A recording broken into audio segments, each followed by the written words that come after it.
ಕರ್ತನಲ್ಲಿ ಪ್ರಿಯ ದೇವಜನರೇ, ಬನ್ನಿ ಮಧ್ಯರಾತ್ರಿಯಲ್ಲಿ ಪ್ರಾರ್ಥನೆ ಮಾಡೋಣ. ಭಾಗ 3ರ ಮೂಲಕ ನಿಮ್ಮೆಲ್ಲರನ್ನು ಮತ್ತೊಮ್ಮೆ ಸಂಧಿಸಲು ಕೃಪೆ ಕೊಟ್ಟ ದೇವರಿಗೆ ಸ್ತೋತ್ರ.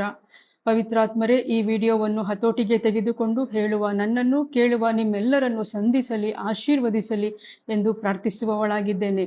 ಹಾಗಾದರೆ ಮಧ್ಯರಾತ್ರಿಯಲ್ಲಿ ಸೈತಾನನೊಡನೆ ಪ್ರಾರ್ಥನೆಯ ಯುದ್ಧ ಮಾಡಿ ನಾವು ಯಾವ ರೀತಿಯಲ್ಲಿ ಗೆಲ್ಲಬಹುದು, ಯಾವ ರೀತಿಯಲ್ಲಿ ನಮ್ಮ ಆಶೀರ್ವಾದಗಳನ್ನು, ತಡೆಯಾದ ಆಶೀರ್ವಾದಗಳನ್ನು ನಾವು ಅವನಿಂದ ಹಿಂತೆಗೆದುಕೊಳ್ಳಬಹುದು ಎಂಬುದರ ಬಗ್ಗೆ ಇನ್ನೂ ಹೆಚ್ಚಾಗಿ ಈ ವಿಡಿಯೋದ ಮೂಲಕ ತಿಳಿದುಕೊಳ್ಳೋಣ. ಯುದ್ಧ ಎಂದ ಮೇಲೆ ಎರಡೂ ದೇಶದವರು ಈಕ್ವಲ್ ಆಗಿ ಎಕ್ವಿಪ್ ಆಗಿ ಬರ್ತಾರೆ. ಎಲ್ಲ ರೀತಿಯ ಶಸ್ತ್ರಾಸ್ತ್ರಗಳಿಂದ ಸುಸಜ್ಜಿತರಾಗಿ ಬರುತ್ತಾರೆ ಅಲ್ಲವೇ? ಎಕ್ಸಾಂಪಲ್ಗೆ, ಉದಾಹರಣೆಗೆ ಹೇಳಬೇಕಾದ್ರೆ, ಒಂದು ದೇಶದವರು ಇನ್ನೊಂದು ದೇಶದ ಮೇಲೆ ವಾರ್ ಡಿಕ್ಲೇರ್ ಆಗಿದೆ ಅಂತ ಹೇಳಿದಾಗ ಒಂದು ದೇಶದವರು ಅವರಿಗೆ ಬೇಕಾದ ಎಲ್ಲ ರೀತಿಯಾದ ಟ್ಯಾಂಕರ್ಸ್, ಬೋಫೋರ್ಸ್, ಮಿಸೈಲ್ಸ್ಗಳನ್ನೆಲ್ಲ ತೆಗೆದುಕೊಂಡು ಅವರು ತಯಾರಾದಾಗ ಇನ್ನೊಂದು ದೇಶದವರು ಯಾವುದೋ ಪಿಸ್ತೂಲ್, ರಿವಾಲ್ವರ್ ಈ ರೀತಿಯಾದ ಸಣ್ಣ ಶಸ್ತ್ರಾಸ್ತ್ರಗಳನ್ನು ತೆಗೆದುಕೊಂಡು ಯುದ್ಧಕ್ಕೆ ಬರುವುದಿಲ್ಲ. ಹಾಗಾದರೆ ನಾವು ಮಧ್ಯರಾತ್ರಿಯಲ್ಲಿ ಪ್ರಾರ್ಥನೆಯ ಯುದ್ಧ ಸೈತಾನನೊಂದಿಗೆ ಮಾಡಲು ಹೊರಟಿದ್ದೇವೆ ಎಂದಾಗ ನಮ್ಮ ಕೈಯಲ್ಲಿ ಯಾವ ಯಾವ ರೀತಿಯ ಶಸ್ತ್ರಾಸ್ತ್ರಗಳಿದೆ ಎಂದು ತಿಳಿದುಕೊಳ್ಳೋಣವೇ? ನಾನು ಈಗ 3 ರೀತಿಯ ಆಯುಧಗಳ ಬಗ್ಗೆ ಹೇಳ್ತಾ ಇದ್ದೇನೆ. ಮೊದಲನೇದಾಗಿ ಎಫೆಸ ಗ್ರಂಥದಲ್ಲಿ ಬರೆದಿರುವ 6ನೇ ಅಧ್ಯಾಯದ ವಾಕ್ಯಗಳು 13ರಿಂದ 17ರಲ್ಲಿ ಈ ರೀತಿಯಾಗಿ ಬರೆದಿದೆ. ದವರಿಗೆ ಅಧ್ಯಾಯ 6 ವಾಕ್ಯಗಳು 13ರಿಂದ 17. ಎಂದೇ ದೇವರು ಕೊಡುವ ಸಕಲ ಶಸ್ತ್ರಾಸ್ತ್ರಗಳೊಂದಿಗೆ ಸುಸಜ್ಜಿತರಾಗಿರಿ, ಆ ದುರ್ದಿನದಂದು ವೈರಿಗಳನ್ನು ಎದುರಿಸಲು ಆಗ ನೀವು ಶಕ್ತರಾಗುತ್ತೀರಿ. ಮಾತ್ರವಲ್ಲ, ಕಟ್ಟಕಡೆಯವರೆಗೆ ಹಿಮ್ಮೆಟ್ಟದೆ ನಿಲ್ಲುತ್ತೀರಿ. ಹಿಮ್ಮೆಟ್ಟದೆ ನಿಲ್ಲಲೇಬೇಕು.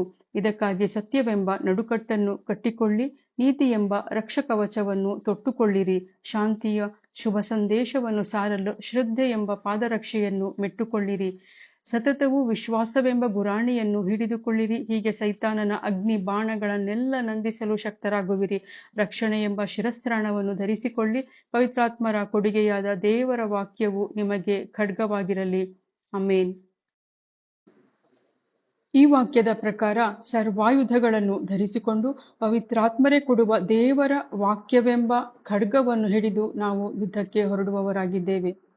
2ನೇ ಆಯುಧ ಯಾವುದೆಂದರೆ, ವಿಮೋಚನಾ ಕಾಂಡ ಅಧ್ಯಾಯ 14 ವಾಕ್ಯ 14ರಲ್ಲಿ ಹೀಗೆ ಬರೆದಿದೆ: ಯೆಹೋವನೇ ನಿಮಗಾಗಿ ಯುದ್ಧ ಮಾಡುವನು, ನೀವಂತೂ ಸುಮ್ಮನಿರಿ. ಹೌದು ಪ್ರಿಯರೇ, ದೇವರೇ ಸ್ವತಃ ನಮಗಾಗಿ ಯುದ್ಧ ಮಾಡುವವರಾಗಿದ್ದಾರೆ. ಯುದ್ಧ ದೇವರದು, ಜಯ ನಮ್ಮದು. ಇದೇ ರೀತಿಯಲ್ಲಿ 3ನೇ ಆಯುಧ ನಾವು ಹೇಳಲು ಹೊರಟಿರುವುದು ದಾನಿಯೇಲನ ಗ್ರಂಥದಲ್ಲಿ ಅಧ್ಯಾಯ 10 ವಾಕ್ಯ 13ರಲ್ಲಿ ಹೀಗೆ ಬರೆದಿದೆ. ದಾನಿಯೇಲನು ಅಧ್ಯಾಯ 10 ವಾಕ್ಯ 13: ಪರ್ಷಿಯ ರಾಜ್ಯದ ಕಾವಲುದೂತನು 21 ದಿನ ನನ್ನನ್ನು ಎದುರಿಸಿ ನಿಂತನು. ಆದರೆ ಪ್ರಧಾನ ದೂತರಲ್ಲಿ ಒಬ್ಬನಾದ ಮಿಕಾಯೇಲನು ನನ್ನ ಸಹಾಯಕ್ಕೆ ಬಂದನು. ಅಲ್ಲಿನ ಪರ್ಷಿಯ ರಾಜರ ಸಂಗಡ ಹೋರಾಡಲು ಅವನನ್ನು ಬಿಟ್ಟು ಬಂದಿದ್ದೇನೆ. ಆಮೇನ್.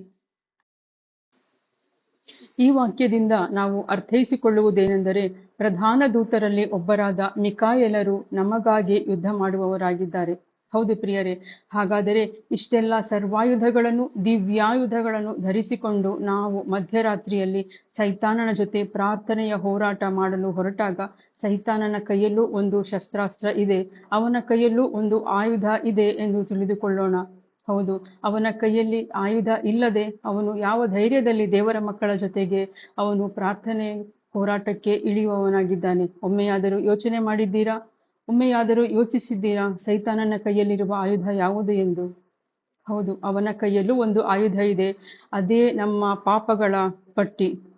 ಹೌದು ಪ್ರಿಯರೇ, ತಿಳಿದು ಮಾಡಿದ ಪಾಪಗಳು, ತಿಳಿಯದೆಯೂ ಮಾಡಿದ ಪಾಪಗಳು, ಎಲ್ಲ ಗೌಪ್ಯವಾದ ಪಾಪಗಳು, ರಹಸ್ಯವಾದ ಪಾಪಗಳು, ಸೀಕ್ರೆಟ್ ಸಿನ್ಸ್ ಅಂತ ಏನು ಹೇಳ್ತೀವಿ, ಈ ರೀತಿಯ ಎಲ್ಲ ಪಾಪಗಳ ಪಟ್ಟಿ ಅವನ ಕೈಯಲ್ಲಿದೆ. ಅದೇ ಅವನ ಆಯುಧವಾಗಿದೆ. ಹಾಗಾದರೆ ನಾವು ಪ್ರತಿ ಸಲ ಪಾಪ ಮಾಡುವುದರಿಂದ ಅವನ ಕೈಯಲ್ಲಿ ಒಂದೊಂದು ಶಸ್ತ್ರಾಸ್ತ್ರಗಳನ್ನು ನಾವೇ ಕೊಡುವವರಾಗಿದ್ದೇವೆ. ಪಾಪ ಮಾಡಲು ಪ್ರಚೋದಿಸುವುದು ಅವನೇ. ಆ ಪಾಪಗಳ ಪಟ್ಟಿ ಮಾಡಿ ನಮ್ಮ ವಿರುದ್ಧ ಆಯುಧವಾಗಿ ಉಪಯೋಗಿಸುವುದು ಈ ದುಷ್ಟನೇ. ಹೌದು ಪ್ರಿಯರೇ, ಹಾಗಾದರೆ ಈ ಯುದ್ಧಕ್ಕೆ ಹೊರಡುವ ಮೊದಲು ನಾವು ಯುದ್ಧ ಭೂಮಿ, ಈ ಬ್ಯಾಟಲ್ ಫೀಲ್ಡ್ ಅಂತ ಏನು ಹೇಳ್ತೀವಿ, ಈ ಯುದ್ಧ ಭೂಮಿಯ ಒಂದು ಪ್ರಿಪೇರ್ ಮಾಡ್ಕೊಳ್ಬೇಕಾಗತ್ತೆ. ಈ ಯುದ್ಧ ಭೂಮಿಯಲ್ಲಿ ನಾವು ತಯಾರಾಗಬೇಕಾಗುತ್ತದೆ. ಯಾವ ರೀತಿಯಲ್ಲಿ ಎಂದು ಮುಂದೆ ತಿಳಿದುಕೊಳ್ಳೋಣ. ಕೊಲೋಸೆಯವರಿಗೆ ಅಧ್ಯಾಯ 2 ವಾಕ್ಯಗಳು 14ರಿಂದ 15ರಲ್ಲಿ ಹೀಗೆ ಬರೆದಿದೆ.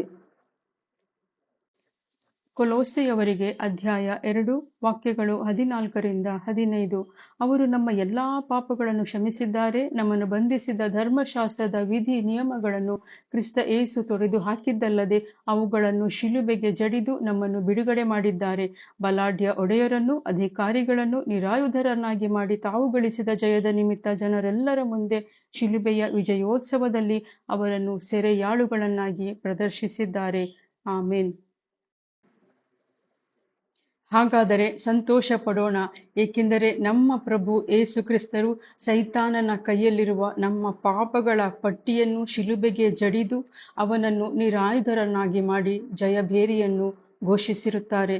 ಹೌದು ಪ್ರಿಯರೇ, ಹಾಗಾದರೆ ಮಧ್ಯರಾತ್ರಿಯಲ್ಲಿ ನಾವು ಈ ಎಲ್ಲ ಜೀವವುಳ್ಳ ವಾಕ್ಯಗಳನ್ನು ಹಿಡಿದುಕೊಂಡು ಖಡ್ಗವಾಗಿ ಹಿಡಿದುಕೊಂಡು ನಾವು ಸೈತಾನನ ವಿರುದ್ಧ ಹೋರಾಟ ಮಾಡಿ ಅವನನ್ನು ಸೋಲಿಸಿ ವಿಜಯವನ್ನು ಘೋಷಿಸಿ ದೇವರಿಂದ ಬಿಡುಗಡೆಯಾದ ನಮಗಾಗಿ ಬಿಡುಗಡೆಯಾದ ಎಲ್ಲ ಆಶೀರ್ವಾದಗಳನ್ನು ನಮ್ಮದಾಗಿಸಿಕೊಳ್ಳೋಣ.